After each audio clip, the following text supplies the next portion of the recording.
Hello and welcome back to your own YouTube channel Ishwar Hindi 1 to 1। किसी काम को जारी रखना, जब इसे आप इंग्लिश में ट्रांसलेट करते हैं तो कैसे करते हैं, ये वो सीखते हैं। लेकिन वीडियो शुरू करने से पहले आपने क्या करना है? सबसे पहला काम, वीडियो को करना है लाइक, चैनल को सब्सक्राइब, शेयर करना है अपने दोस्तों के साथ, और कमेंट बॉक्स में क्या लिखना है मैं थोड़ी देर में बताता हूँ। अगर कुछ ना भी लिखने का दिल करे तो लिखिए आई वॉन्ट मोर। बाधा की बात के बाद भी उसने अपनी पढ़ाई जारी रखने का फैसला किया। सो बाधा के बाद भी, डिस्पाइट, देखिए, या तो आप कहिए डिस्पाइट या फिर इन स्पाइट ऑफ, दोनों ही चलेंगे। Despite the hurdles, despite the hurdles, comma, बाधा के लिए मैंने हर्डल्स का इस्तेमाल किया। और कहने का मतलब यही है ना कि बाधा के बावजूद भी, बाधाएं आई लेकिन उसके बाद भी, तो फाइनल हमारा ये इसका फ्रेज बना डिस्पाइट द हर्डल्स। उसने फैसला किया, ही डिसाइडेड टू। और जारी रखने का, तो किसी भी काम को जारी रखने के लिए आप कैरी ऑन का इस्तेमाल करते हैं। तो he decided to carry on, अपनी पढ़ाई, with his studies. Despite the hurdles, he decided to carry on with his studies. हाँ, अगर आपने यहाँ पर ही के बदले शी का इस्तेमाल किया होता तो आप यहाँ हर कहते।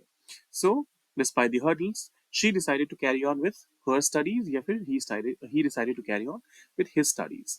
खराब मौसम के बावजूद उन्होंने अपनी यात्रा जारी रखी। उन्होंने अपनी यात्रा जारी रखी, दे कैरीड ऑन।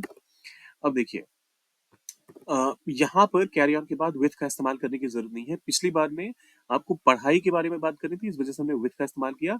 जो करेक्ट फ्रेज है वो सिर्फ कैरी ऑन ही है। सो दे कैरीड ऑन, क्या जारी रखी? अपनी यात्रा। तो आप कहेंगे दे कैरीड ऑन देयर ट्रिप, या फिर जर्नी। ट्रिप ज्यादातर मैं इस्तेमाल करता हूँ, आप लोगों ने देखा ही है पहले भी। तो दे कैरीड ऑन देयर ट्रिप। वो अलग बात है कि आप यहाँ पर अगर विथ का इस्तेमाल कर लेंगे तो आपका सेंटेंस ग्रामेटिकली इनकरेक्ट नहीं होगा। So they carried on their trip, they carried on with their trip, दोनों ही सही है। मैं विथ कर लेता हूँ। खराब मौसम के बावजूद, तो यहाँ पर फिर से despite the bad weather, they carried on with their trip despite the bad weather. उसने उससे कहा, अरे, मान लीजिए कहने वाला ही है और सुनने वाली शी है। सो ही टोल्ड हर। अब क्या कहा भाई, कि वह जारी रखे और गलतियों के बारे में चिंता ना करे। So he told her to carry on, comma, and not worry about the mistakes. इसमें कुछ ज्यादा कंफ्यूजन होना नहीं चाहिए। उसने उसे कहा कि वह जारी रखे, ही टोल्ड हर, उसने उसे कहा जारी रखे, टू कैरी ऑन। अब यहाँ पर आपको that he should carry on, that he carries on, वो करने की जरूरत नहीं है, या फिर शी कैरीज ऑन, वो कहने की जरूरत नहीं है। मैसेज कन्वे हो रहा है। So he told her to carry on, और एंड चिंता ना करे, नॉट वरी अबाउट, किस चीज के बारे में चिंता ना करे? गलतियों के बारे में, about the mistakes. So he told her to carry on and not worry about the mistakes. शिक्षक ने छात्रों से अपना होमवर्क जारी रखने के लिए कहा। The teacher asked the students to carry on with their homework.